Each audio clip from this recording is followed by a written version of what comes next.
Избрали сте боя 9.73. Ако вие сте с тъмна коса в тези нива, избирате оксидант 9%, 30 волюма. Ако вие сте със светло-кестенява коса в тези нива, избирате оксидант 6%, 20 волюма.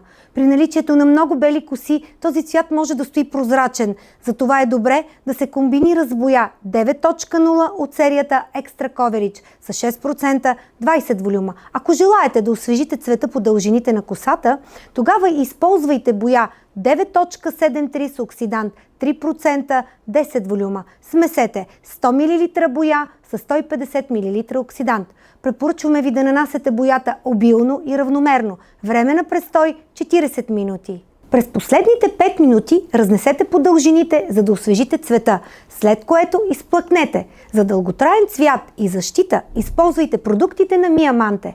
За по-подробна информация прочетете листовката.